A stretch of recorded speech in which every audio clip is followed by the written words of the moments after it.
사무엘상 22장 1절에서 5절까지 함께 읽겠습니다. 시작.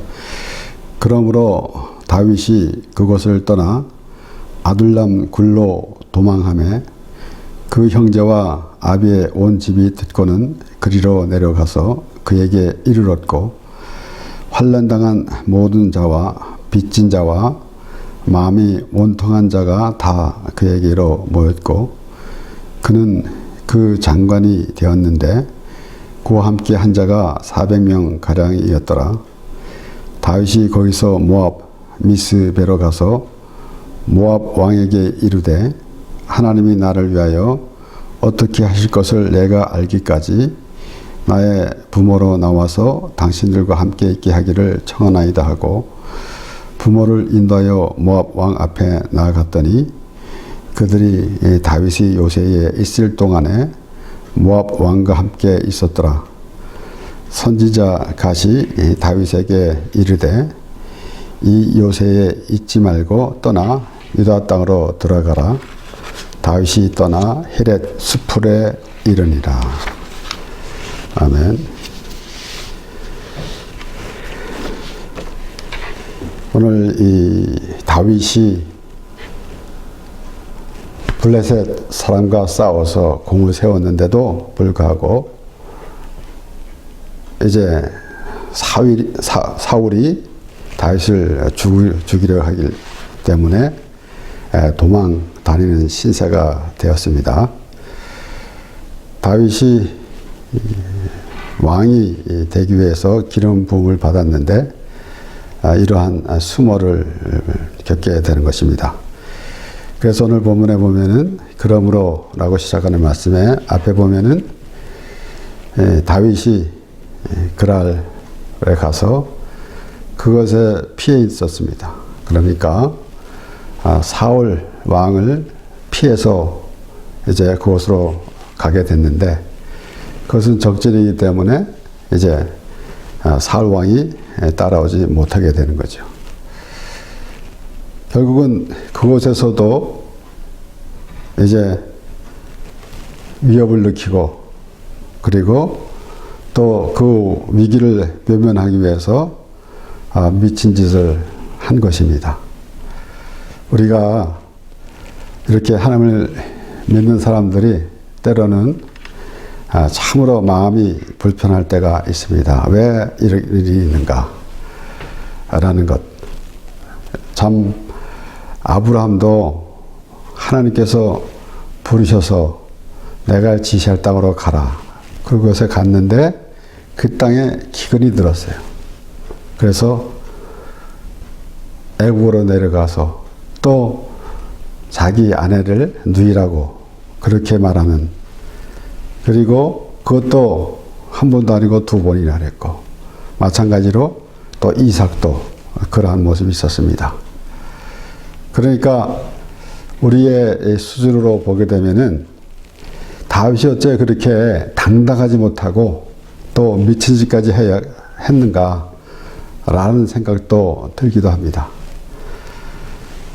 이렇게 이 다윗을 보고 또 아브라함 또 이삭 이렇게 하나님이 택하시고 하나님께서 인도하시는 데에서도 그렇게 자기 마음대로 평탄치가 않은 것인데 궁극적으로는 하나님께서 아브라함도 믿음의 사람으로 만들어가는 것이고 그렇기 때문에 우리가 아브라함도 믿음의 조상이다 라는 말씀을 들었는데 결국은 그 아브라함의 믿음보다는 하나님께서 아브라함을 그렇게 세워주실 것을 볼 수 있게 되는 것이고 또한 다윗도 마찬가지로 이렇게 하나님께서 마음에 합한 자다, 합한 사람이다 라는 다윗 이 다윗까지도 이러한 참 어려움도 겪었고 그리고 그가 왕이 돼서도 또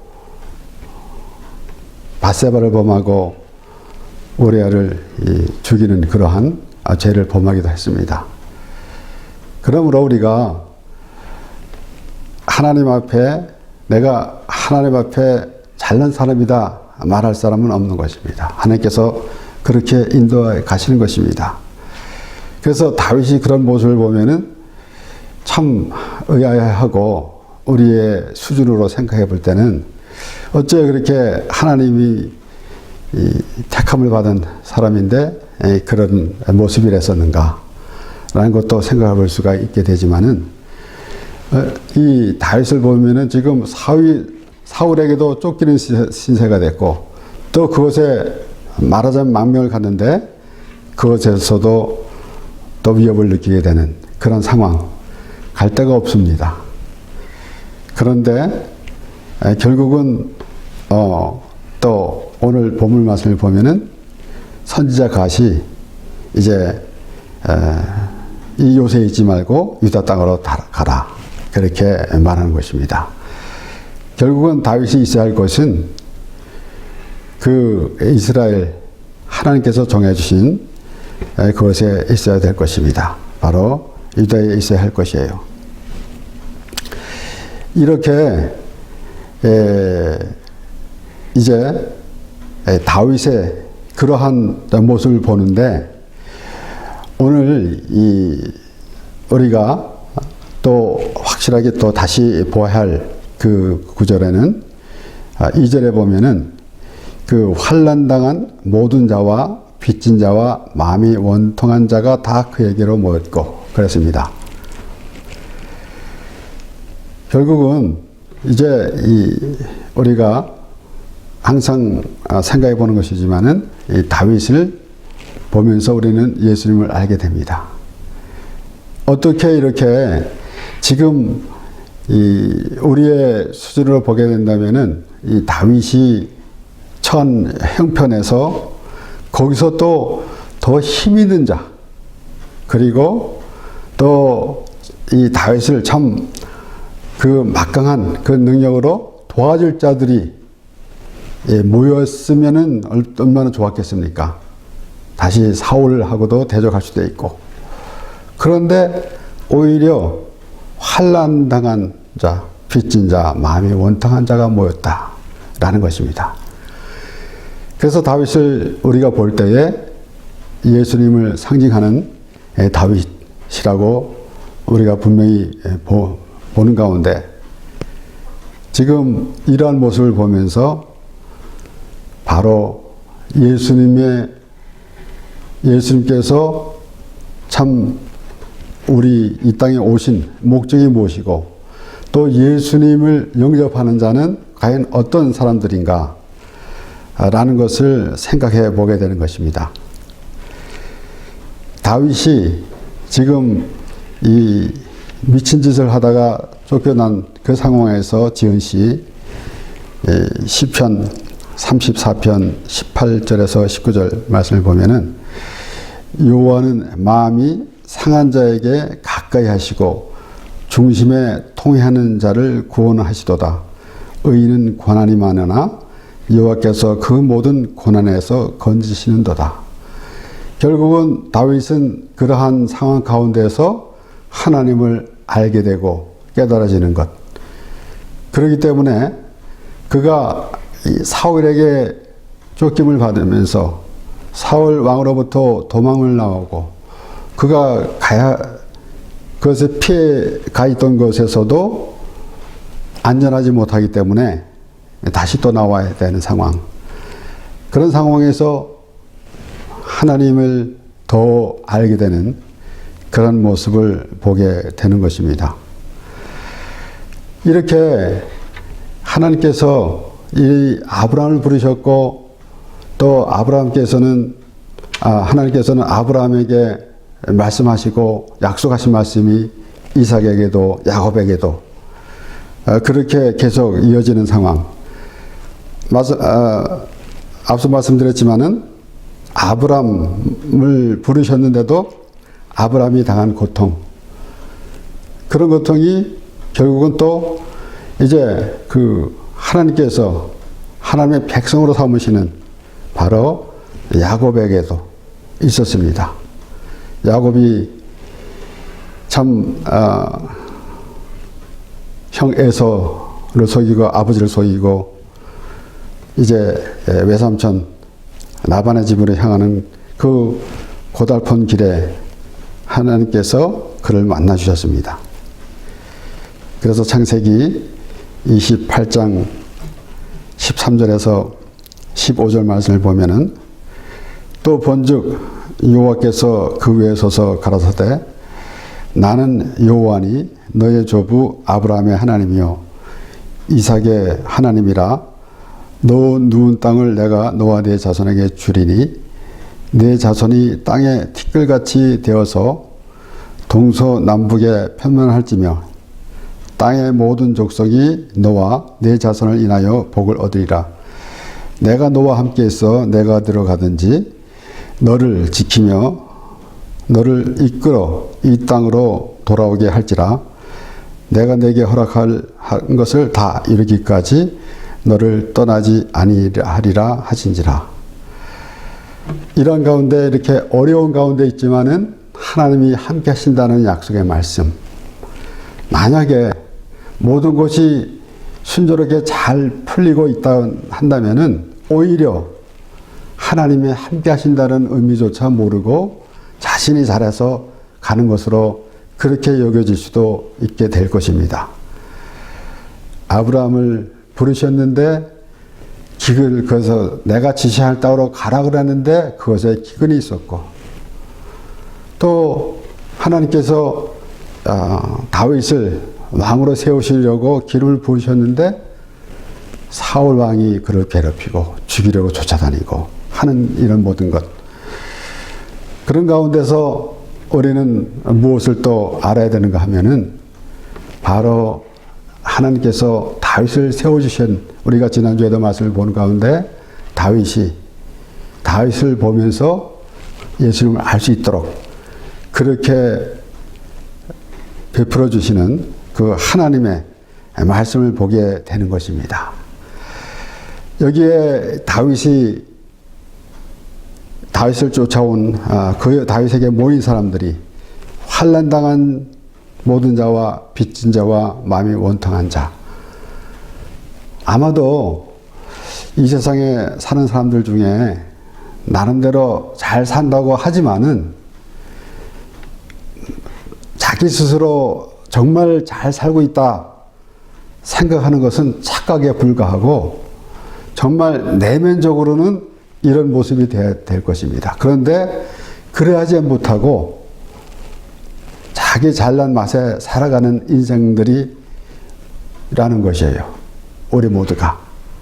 그래서 여러 번 우리가 생각해 본 것이지만은 사렙다 과부가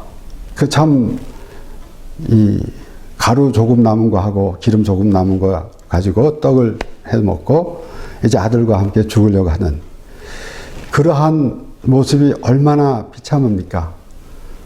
그런데 하나님께서 엘리야를 보내주셔서 그래서 우리가 항상 그렇게 생각하는 것이지만은 하나님이 보실 때는 우리 모두가 그런 모습이에요. 그렇기 때문에 하나님께서 사렙다 과부에게 엘리야를 보내심 같이 예수 그리스도를 우리에게 보내주셔서 그래서 우리가 정말 그 하나님의 은혜로 풍성한 삶을 살 수 있게 그렇게 하나님께서 베풀어 주시는 것입니다. 고린도 후서 4장 7절에서 10절까지 말씀. 우리가 이 보배를 질그릇에 가졌으니 이는 능력의 힘이 큰 것이 하나님께 있고 우리에게 있지 않음을 알게 하려 함이라. 우리가 사방으로 우겨쌈을 당하여도 쌓이지 아니하며 답답한 일을 당하여도 낙심하지 아니하며 핍박을 받아도 버림받지 아니하며 거꾸로 뜨림을 당하여도 망하지 아니하고 우리가 항상 예수 주인 것을 몸에 짊어짐은 예수의 생명은 더 우리 몸에 나타나게 하려 함이라. 그러니까 우리가 스스로 잘 나간다 생각하는 그런 수주로 살아가는 그런 모습은 자신이 생각해 보기에도 아마 판단이 설 것입니다. 우리의 기준이 어디 있는가? 지금 하나님께서 부르신 아브라함도 또 다윗도 마찬가지로 어려움을 당했는데, 그러나 하나님이 함께 하신다라는 것. 그러니까 오히려 그러한 어려운 가운데에서 나의 주인이 누구이며 나를 주관하신 분이 누구인 것을 알게 되는 것입니다. 그러므로 다윗이 당한 그러한 그 모든 다윗이 당하는 그러한 상황에서 또 우리가 살펴보면서 또한 다윗에게 모여든 사람이 과연 누군가 라는 것을 우리가 생각해 볼 때에, 과연 우리가 예수 믿는다고 부르며 하나님을 믿는다고 하나님을 찾는 그러한 모습이 과연 어떠한 그 모습으로 하나님을 부르고 찾았는가. 나름대로 우리가 이 세상에 살면서 어떠한 그 한계를 느끼기 때문에 우리가 신의 힘을 빌려서 살아간다 라는 생각으로 하나님을 부르는 것은 올바르지 않다라는 것입니다.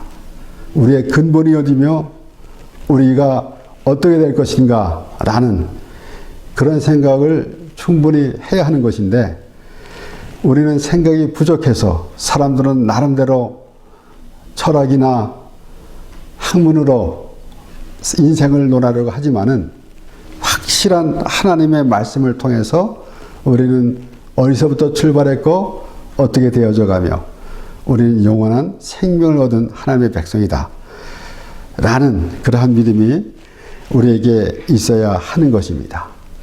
그러므로 오늘 본문 말씀, 환난당한 모든 자, 빚진 자와 마음이 원통한 자, 말하자면은 하나님 앞에 어떤 모습이 되어야 되는가, 나는 괜찮은 사람이야 라고 하는 그런 모습이 아니라 하나님의 은혜를 구하는 자가 되어야 한다라는 것입니다.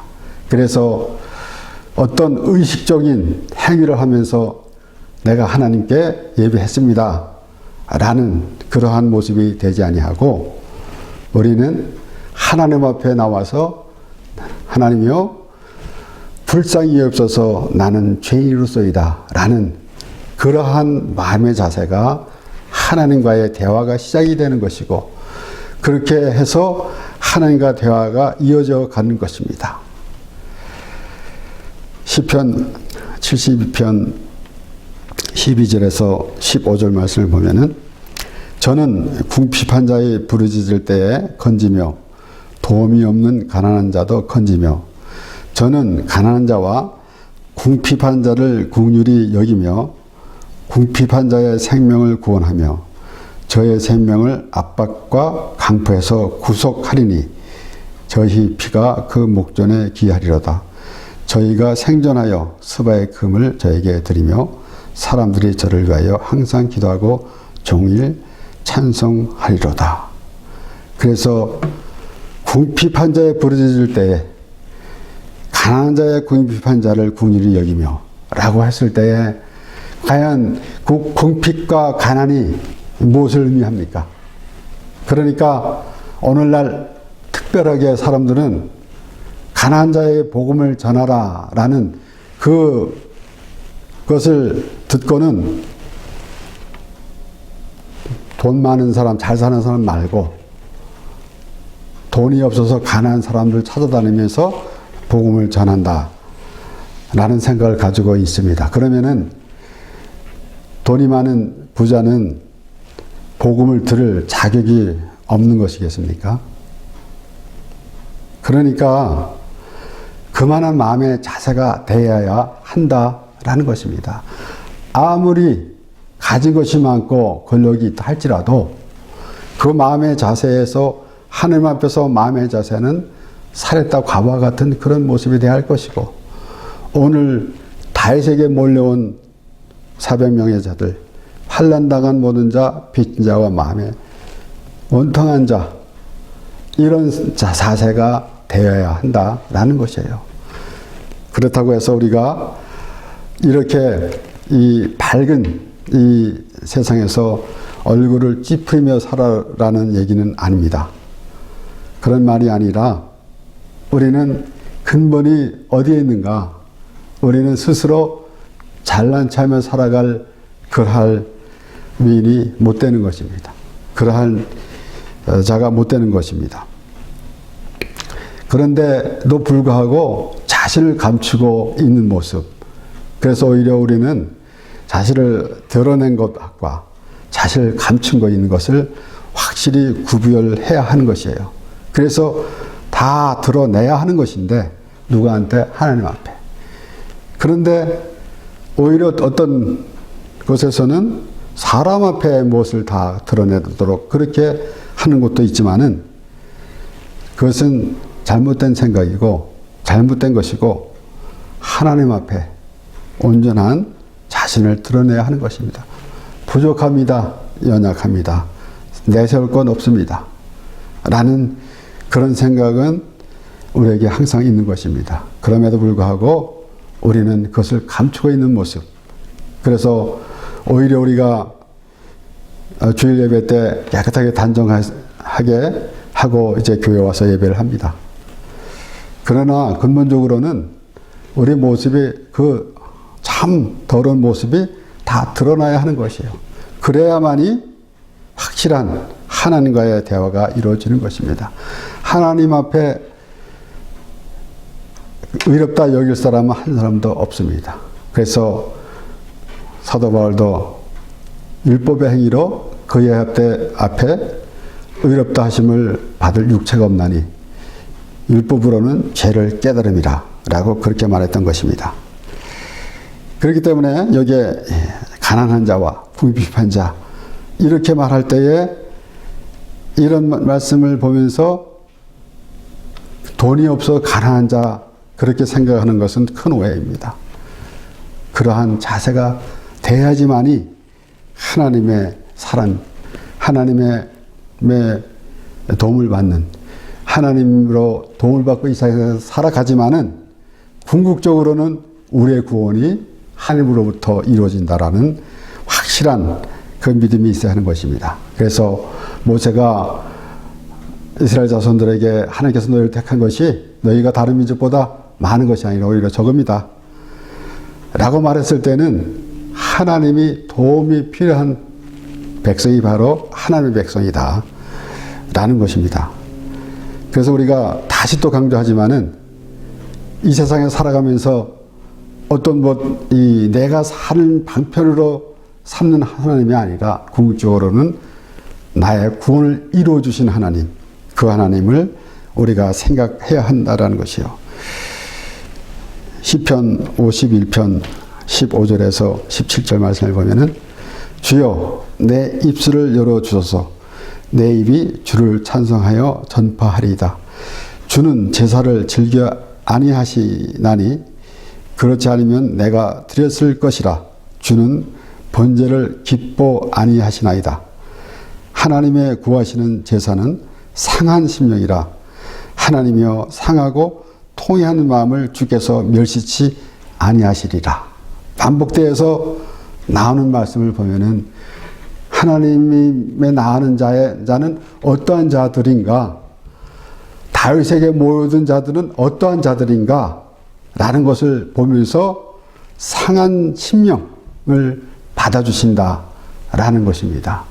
그렇기 때문에 결국은 주는 제사를 즐겨 아니하시나니 하나님께서 제사를 드리라고 그렇게 반복까지도 세세하게 가르치시면서 하셨습니다. 그런데 그것이 그런 의식적을 행하는 의미가 아니라 결론적으로는 예수 그리스도가 하나님께서 예수 그리스도를 보내주셔서 십자가에 죽게 하신 그 예수님이 하나님의 뜻대로 십자가에서 죽으시는 것이 바로 하나님께 드려지는 제사가 되는 것입니다.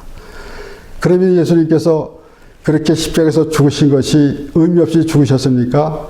우리의 죄를 위해서 죽으셨다라는 그런 믿음이 있을 때 비로소 예수 그리스도의 십자가라는 의미를 우리가 부여받을 수 있게 되는 것입니다.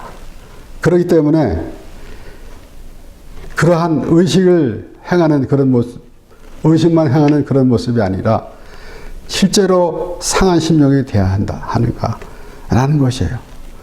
그래서 다윗에게 모여든 자들, 참 잘난 사람, 칼을 쓰는 용맹한 자, 장군들, 또 사울을 대적할 만한 그런 사람, 그런 장수들이 모였으면 얼마나 좋겠습니까? 아마도 우리가 이제 처음 이 신앙생활 하면서 하나님 말씀을 볼 때에 우리가 다른 책을 본 것 같이 보면은 스토리가 이렇게 전개되면서 다윗에게도 이제 용맹한 장수들이 모여드는 것을 기대했었을지도 모를 것입니다. 그러나 그 다윗에게 모여든 자들은 이런 환난당한 모든 자와 빚진 자와 마음이 원통한 자입니다. 이것을 보면서 우리는 참 불편한 생각을 갖게 되지만은 결국은 예수님을 믿는 사람은 어떤 사람이 예수님을 믿는 것인가 라는 것을 깨닫게 해주신 것이에요. 그래서 우리 많이 살펴본 말씀 마태복음 9장, 이제 예수님께서 세리와 함께 잡수신다고 비난하는 그 바리새인들을 향해서 말씀해 주셨습니다. 마태복음 9장 12절에서 13절 말씀을 보면은 예수께서 들으시고 이르시되 건강한 자에게는 의원이 쓸데없고 병든 자에게라 쓸데 있느니라. 너희는 가서 내가 긍휼을 원하고 제사를 원치 아니하노라 하신 뜻이 무엇인지 배우라. 내가 의인을 부러운 것이 아니요 죄인을 부러워하노라 하시니라. 나름대로 사람들은 마귀를 멸하러 왔다 라는 말씀만 붙들고, 그리고 막 귀신을 쫓는 그런 생활만 계속 하다가 가는 그런 모습도 있고, 그래서 예수를 믿으면은 마치 지금 예수님께서 떡 5개와 물고기 2마리로 5,000명을 먹이신 그것을 보면서 그 예수님을 억지로 임금 삼으려고 쫓아온 무리들 같은 그런 모습이 있는 사람도 있을 것이고, 그렇게 여러 가지 부류가 있습니다. 그러나 중요한 것은 우리가 항상 우리가 살펴볼 말씀, 하나님이 세상을 이처럼 사랑하사 독생자를 주셨으니 이는 저를 믿는 자마다 멸망치 않고 영생을 얻게 하려 하심이라. 예수님께서 직접 말씀하셨는데, 예수님이 오신 목적은 우리를 구원하러 오셨는데, 그러면은 죄인이 아닌 사람은 구원에 해당이 되지 않습니다. 죄인인 사람이 구원에 해당이 되는 것이죠. 그래서 내가 의인을 부러운 것이 아니요 죄인을 부러워하노라 그랬습니다. 그러므로 우리가 오늘 이 말씀을 보면서 이 세상에서 아무리 잘 먹고 잘 살고 권세를 누리고 산다 할지라도 그 마음의 자세는 우리의 하나님 앞에서의 마음의 자세는 환난당한 자, 빚진 자, 마음이 원통한 자와 같고, 쉽게 예를 든다면은 살했다 과부와 같은 그러한 그 상황에 있는 것이다. 그렇기 때문에 그 예수님께서 오셔서 우리가 예수 그리스도로 말미암아 죄산을 받아서 영생을 얻은, 그래서 구원의 기쁨이 있을 때에 비로소 우리는 하나님의 자녀로서 하나님의 믿는 하나님의 백성, 그리고 또한 우리는 예수 그리스도를 믿음으로 구원을 받았다 라고 하면, 그러한 믿음으로 구원의 기쁨으로 우리의 주어진 삶을 하나님 살아가며 하나님을 찬양하며 살아가는 우리가 되는 것입니다. 기도하겠습니다.